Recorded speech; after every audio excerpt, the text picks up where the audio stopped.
So what most commonly occurs when this type of failure takes place is sometimes it can be a few rounds, sometimes it's 10, sometimes it's 100, is you have a buildup, a very small buildup, just a small buildup of the polymer from the sabot depositing in the baffles of the brake, which slightly constricts the bore. It's not going to totally obstruct the bore. You're not even really going to see it. But that slight buildup or constriction in the muzzle brake will build the pressure on the back end, stressing the system. When you fire multiple shots, you'll see signs, high pressure indications, extreme recoil, weird muzzle blast that's inconsistent, which is going to happen. The bolt might be hard to open. If you have threads, it might not unthread because of the deformation of the threads. On a level enough, if it's deforming threads, that's a problem. It's above the pressure threshold. At some point, even if there is no visible obstruction, due to cumulative stress on the metals, right? The bolt surfaces, the bolt lugs, you're going to have a catastrophic failure. It's just going to finally be weak enough to where it was hammered so many times with that higher pressure, it's going to blow off. It might take 10 rounds, might take 100. In some cases, it took thousands of rounds. But don't screw around with it. Use the proper ammunition.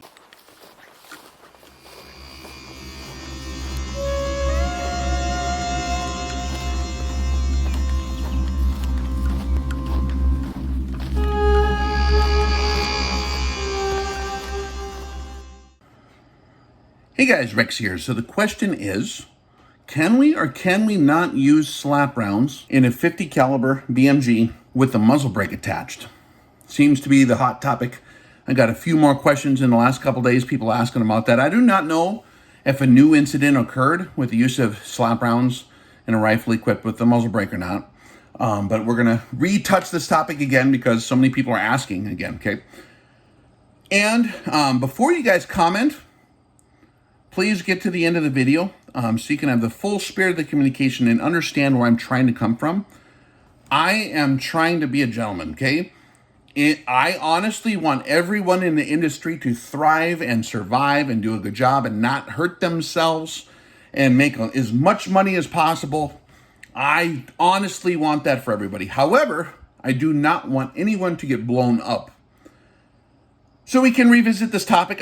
Maybe last time I talked about it, I didn't give you enough specifics, so I'm going to leave in the description below the quotes here, and then we'll explain how this works. So very simply put, let's start here. If you read the warning sections in most manufacturers' manuals for 50 caliber BMG rifles, they will tell you not to use slap ammunition in this rifle. ARMALITE has one. I'll read one here from ARMALITE. Warning. Use of incorrect ammunition can cause firearm damage, personal injury, or death. Now, it's not specifically talking about slap ammo yet, because that's a few paragraphs down. But any incorrect ammunition, your threshold of responsibility to put the right ammunition in that rifle and verify that it is correct is on the shooter. It can't be put on anyone else. Can't be put on the manufacturer unless the manufacturer said, yeah, this is probably fine. But it's on the shooter, the use of incorrect ammunition.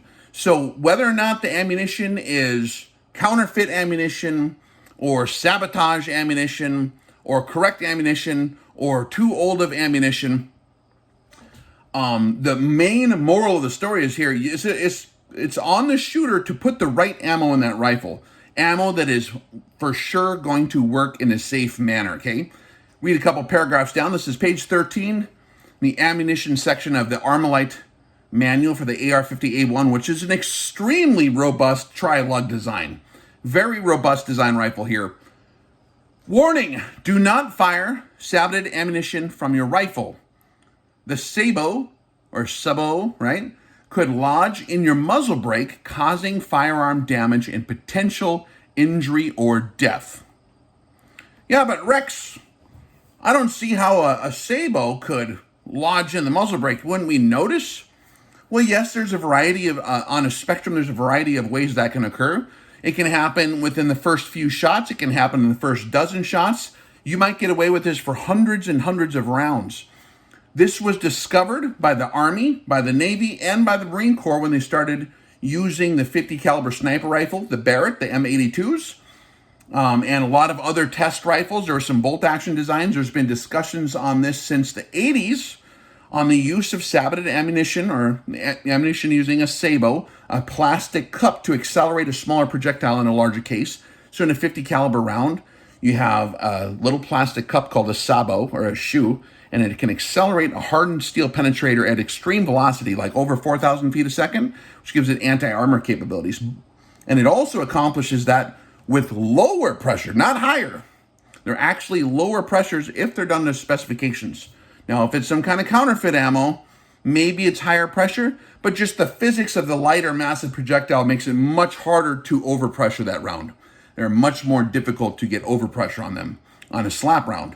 It's not about pressure as much as it is about a slight obstruction. So the way this has been observed to occur, and then I can read more sources for you guys, because I know some people honestly were asking for, hey man, you got any sources on this? Yes, I do, okay? And again, I'm going to be a gentleman, okay? So what happens is, we'll go into science real quick. It's not like the entire sabot sticks and obstructs the bore to where the back end of the rifle will just explode and the front end won't do anything. Typically, if you have an acute obstruction in the muzzle end of a rifle, the entire barrel will blow off. It'll banana peel. It'll actually blow the brake off in some cases, like what happened at Crane when they were doing the testing with the Navy back in the day, like on the 50 calibers, when they shot saboted ammo, when they shot the slap round. So to make a long story short, what typically happens is the sabot will pass through the bore and brake apparently fine, but is shaving off a very small amount of the polymer getting lodged into the baffles of the brake.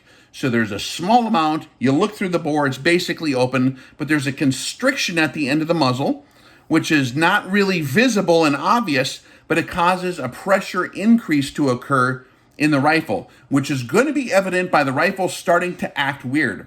You're going to see excessive recoil as one sign of the pressure starting to build up, just from a slight, a slight amount of deposition of the accelerator, the plastic accelerator in the baffles, because it deforms as plastic. It melts into there, right? And so it's slightly constricting the muzzle end, which causes a pretty decent increase in pressure on the back end. You're going to start to see the bolt begin to stick, like it will not open. You cannot lift up the bolt handle, or if you have a threaded cap design, those threads are going to be deformed due to excessive pressure, due to the muzzle brake sides slowly getting obstructed. And it can take a number of rounds for this to finally build up. It depends on the unique internal ballistic variables within the rifle. But those threads are going to begin to deform. You might notice it's hard to get the end cap off. If it's hard to get the end cap off, if it's hard to lift the bolt on your rifle, guys, extremely important. I have to emphasize this. If stuff is not operating properly like that, if you get something stuck, you need to stop.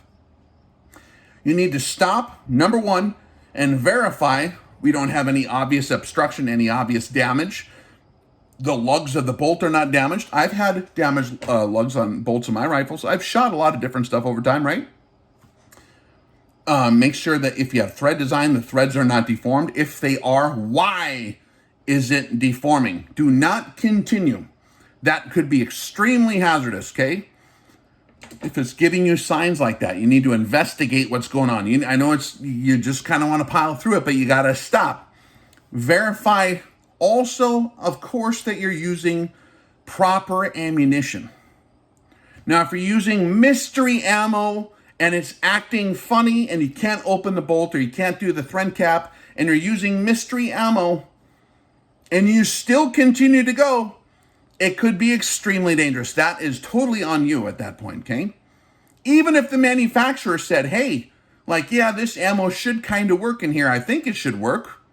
If it starts exhibiting clues, like when we do the classes, if some weird stuff happens and it continues to happen and get worse, I usually say, hey man, that's a clue.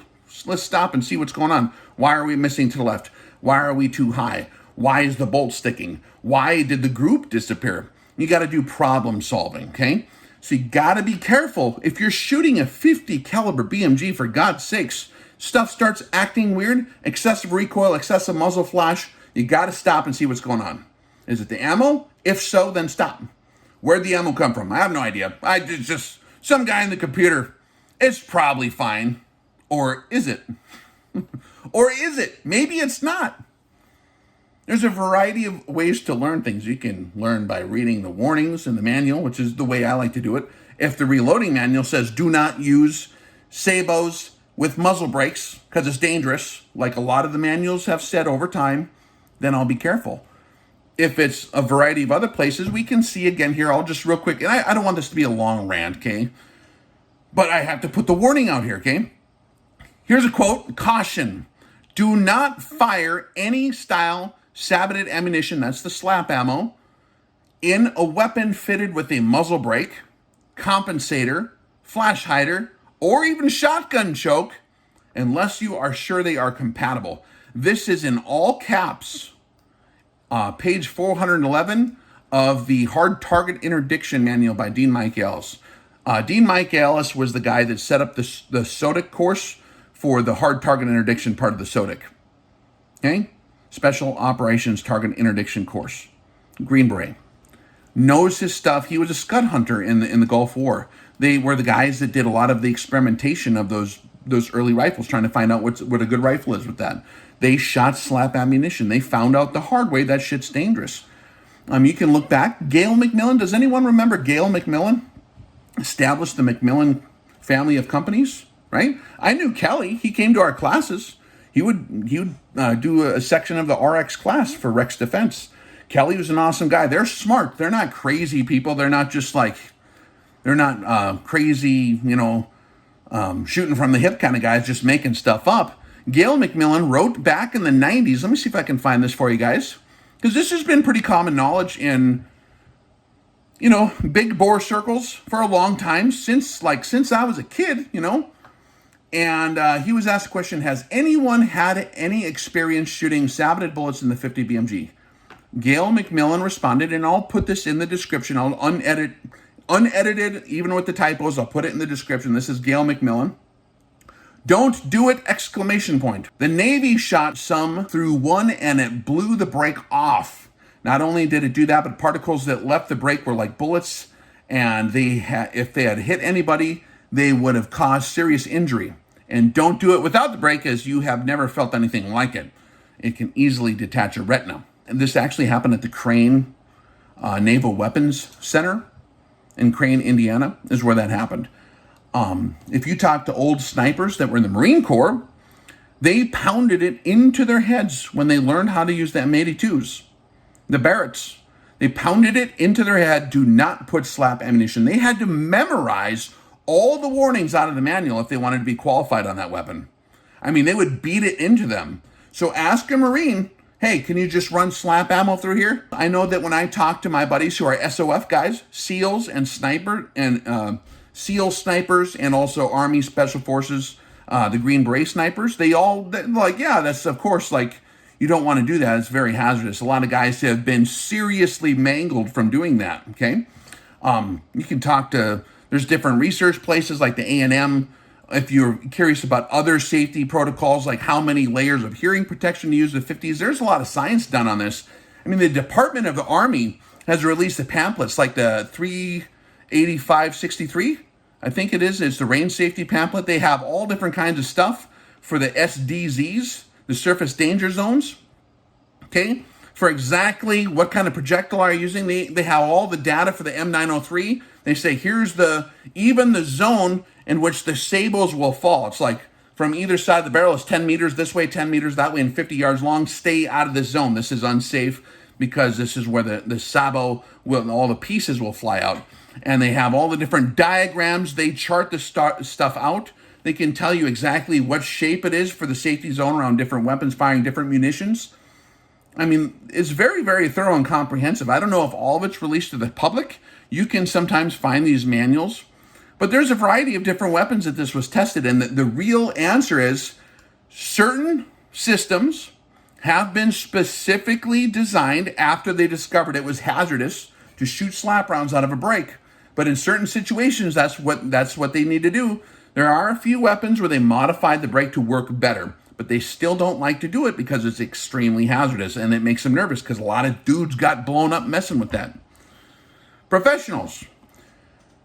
We can learn from the tombstones of others, the message and warnings that were written on those tombstones, or we can just like, it's probably fine, right?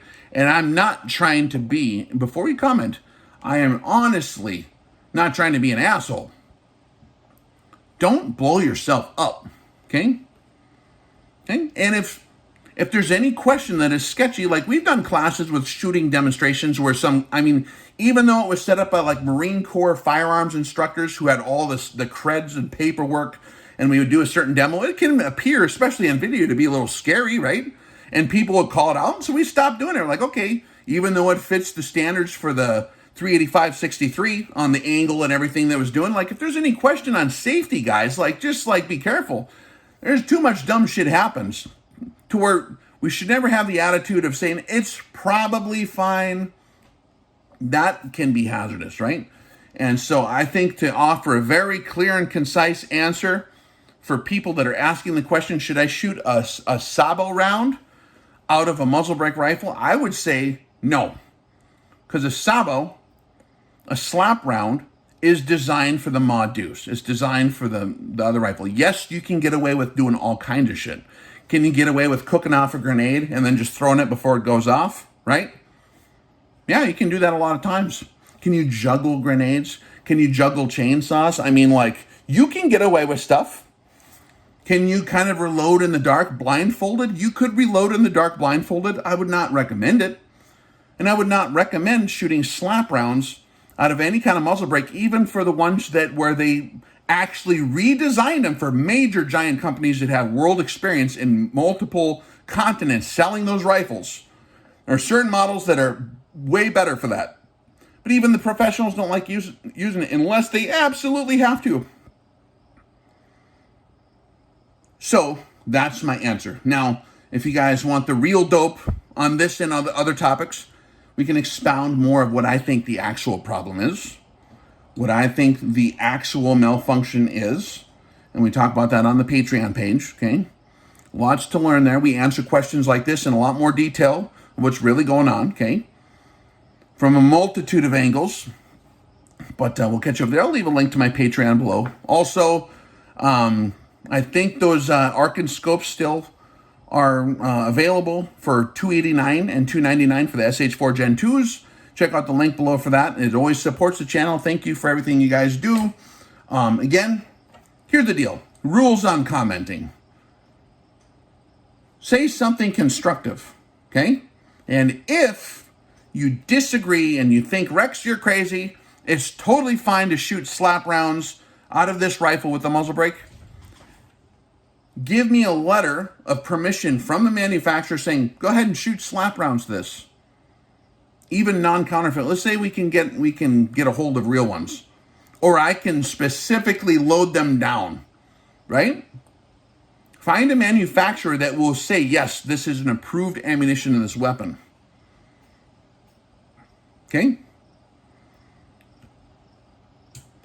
I mean, I know guys have asked that question in the trade shows at the booth, going up to these big outfits like Barrett, like, hey, can we use slap rounds in this? And they just look at them like, yeah, get a video camera and have a really good stop the bleed kit on you, and you'll get, yeah, absolutely. That's literally what they say if you talk to them at the trade show. And they're going to be like, no, do not use it. It said, like, use approved ammunition, commercially available ammunition. Don't put weird shit. There's too many PSI cup of pressure on a firearm. You don't need to push the boundaries, man. It's supposed to be dangerous on that end of the rifle, not on this end. Okay, you understand that? It's supposed to be dangerous over there, not over here. Okay? Use the correct ammo in your rifle. I'll read this one last time. Warning. Use of incorrect ammunition can cause firearm damage, personal injury, or death. Don't use incorrect ammunition, ever. It's like the Bible. It's like the 10 Commandments of like firearm stuff. Don't put the wrong ammo in there, period. Easy, okay? All right, guys. I appreciate you. Check out the links below if you want to support the channel. That's awesome. Join us on Patreon for the further discussion on this if you want to hear more about what I think really is going on here. And we'll catch you on the flip side. Rex out.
I've never taken a long-range class before, but I can't imagine anybody delivering this much information in this short of a period. Yeah, it takes a while. After you've been around a while, you kind of accumulate most of this information. Some of it falls by the wayside. Some of it you retain. At least you know it's there, and if you need to use it, you can pull on it. You cannot miss an opportunity to gain knowledge. You cannot. The guys that are going to talk here, there must be 250 years of experience wandering around in the people that you're going to be exposed to. And I'm talking like hard-earned experience. Rex is, of course, an absolute natural. He showed us over the years that, so I wasn't surprised to see him perform beautifully because he was born for it. He is naturally an awesome presenter. So whether he does it through YouTube, on video camera, or live, and by the way, congratulations, this is beyond the full house. I really think some people snuck up on you, man. You got to double check on who paid and who didn't, because I see more than 80 people here. I see north of 100 people. If you have not been studying long range for quite some time, I'm not saying not to come to this class. I'm saying you better put your helmet on. It's gonna go fast. You can't get information like this is gonna happen in this class. You can't get that like anywhere. He's already well known, and he'll get better and better and better. But you're right. We have a very strong concentration of people with this much interest and passion. You know, in this one room, everybody's here looking for the best and trying to be the best, and I love it. And that's the secret to success, too, guys, is surrounding yourself with competent, intelligent, and passionate people. Yeah. And you see that a lot in this room, because everybody that gathers together here is because of a love for the sport or the craft and the skill and the art and the science. And you, Mr. Rex, you're kicking some butt up there today, man. You're in the zone. I'm getting sweatier and sweatier, Lou. Wait until 4 hours from now. You know, I'm a little scared to get up there. I mean, Rex is such a great speaker in this forum, and I'm thinking, oh man, I'm going to bore these guys to death. But I can tell you one thing I like about these type of forums. When you get guys that admit to being interested in long-range shooting, you're past the guy who swears he can shoot a quarter-inch group with his factory Savage with factory ammo. So these guys, they're not at that point. They've gone past that. They're really serious now, and they really know a lot of this stuff. It's more about how much further can I push my This is where they've come with capabilities with more knowledge and more practice and more information. We'll have a good time. The students will have a good time. You're going to get a tremendous level of information, and there are different levels of knowledge. And when I met Rex, he was really the first guy that I had met that had that kind of tier 1 level of knowledge. This won't be the last time that you guys do this. This is the best thing that I have seen or been associated with thus far in this industry. This is really good. I think that the guys have learned a lot about this on relative to the topics and how to handle it at the next one that they do. I expect that the next one will be better and better and better, and I think that the guys that go to it are going to benefit and learn a lot. But you're going to see some amazing things. When this company, as he builds this company and this curriculum, and it goes, I'm telling you, it's going to be a bookmark in American firearms training history. Like something is different over there, what's going on, and people will come from all over.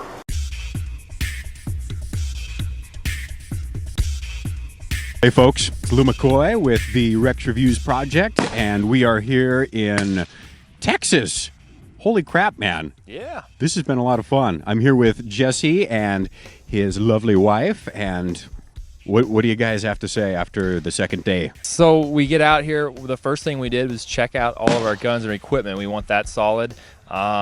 We learn the fundamentals, make sure that everybody is doing things like correctly and properly, and that way when we start shooting out the longer distances, we don't we don't have to wonder what's all going on out there, And I think that's really cool, because you feel a lot more confident knowing that you're solid. You got a solid foundation when you start engaging things way out there. So.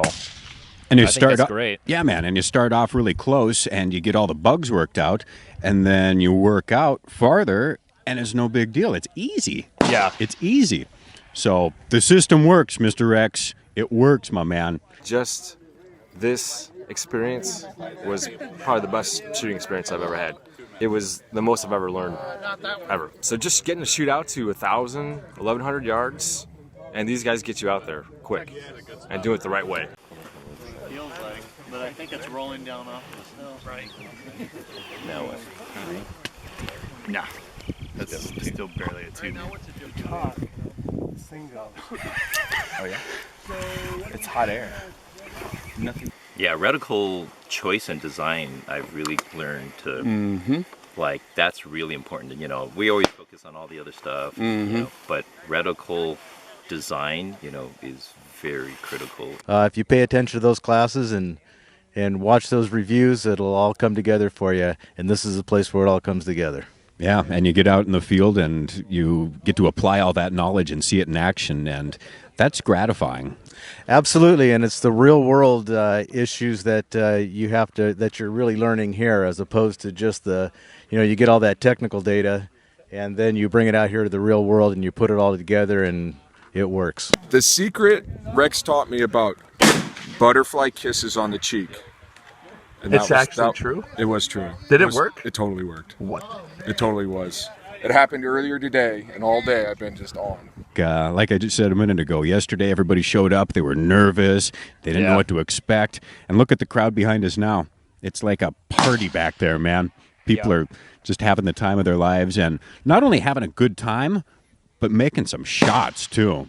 Some impressive ones. They're learning what they come out here with. The dot drills, a lot of the drills that Rex and Paul are having us do, they really make you, get you into shape and make you, do exactly what you did the last time and be consecutive, So I think that's a just super way to start to do this stuff. So. Yeah, it is. And you lay that solid foundation, and the rest is easy, man. Yeah, we're just now it's not even really hard to shoot out there. We're shooting out at 1,100 yards, and really not that big a deal now after we, now that we know what to do. All right, what just happened, man? I just hit a water bottle at 875 yards. And you had one shot. One shot. That's not bad. So what's the secret, man? Aim small, miss small. Amen. Well done, brother. Thank you. As long as you pay attention and do what the instructors say, it will all come together as an equation, and the equal sign pops right up. Name's Edwin from Boston. Traveled out here to Pennsylvania to take the class to shoot past my home range of 600. Shot out to 1030, made some hits. Every time Rex teaches you something new and gets you comfortable, he totally messes with you. Gets you dirty, gets you muddy, makes you roll around in the rain and the mud and the dust. And then he takes your scope and he messes it all up, and he teaches us something new every time. So great time, good guys. Nice shooting there, Tex. Thanks, man. Second round hit on the gong and first round hit on Fred. Almost a 1,000-yard shot. That was pretty awesome. Feels good for first stage of the day, doesn't it? Yeah, it does. Yeah, it does. I wasn't shooting very good yesterday, but it's good to come back. Haven't shot past 400 yards until I came to RX-18. Right off the bat, brought us right out to 1,000 yards, gave us some confidence. And after working the range tables, I see no reason why I couldn't hit any target that I knew the true range to and had the dope for, all the way out to and including 1,000 yards. You're exposing, all the different students, including myself, to some different techniques, pulling from different arenas, whether it be from some application of competition, PRS, NRL kind of things. When we can't always take a prone shot, shooting off of obstacles, from unstable positions. I came to the RX just to learn everything. It's a great place to be, great people. Learned quite a bit. Got me dialed in at ranges I've never even looked at before. I've been to RX 1701 seminar and 001 shooting, and so I had some familiarity, but this is just a lot better. This is what I really enjoy. The instruction is again top notch. We learn any problems we have, we immediately have someone diagnose the problem. It's because it's so relaxed, the environment, you're constantly learning and you don't even really realize it. I think it's just been an awesome experience, and the knowledge is unbelievable. Hey, my name's Mitch. I just over here at the Rex Live Fire event. Learned a hell of a lot. I got my rifle zero for 100 yards yesterday, and within a few hours I was hitting 1,030 yards. And I've never shot past 300 yards in my life. So it's definitely worth the money, definitely worth the trip, the hassle, everything about it's been great. Rex has been great, the crew's been great. Oh, this has been terrific from my standpoint. We've seen things that we never expected to see. Let me see, we've got one guy, first time ever, at over a mile or whatever, and he's hitting 25, 80. I think everyone got to a mile, didn't they? Yeah, pretty much. Yeah, everyone got to a mile in the whole class and, relatively easily. It's really been surprising, and that just shows how the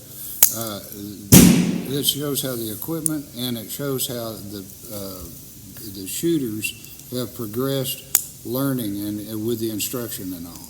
These guys have had good instruction, and they've just got the job done. And how far were you shooting? It was 1 mile. 1 mile, and what were we using here? 300 Win Mag. 300 Win Mag. But probably not. Watch out, Rex. So you just hit the 2,500 yards. Like, what's your solution? It was 116 and a half MOA elevation and 14 MOA windage. And you had 4 shots. Yes, sir. You got in your team?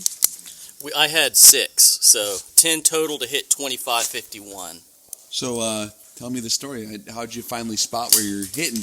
I saw the trace. I saw his trace, and I called it good, but he was about 6 inches off the top right corner of the plate. He made a minor correction, bottom left edge of the plate, and I saw the top of the bullet, but I lost it, but it was an impact. So awesome shot.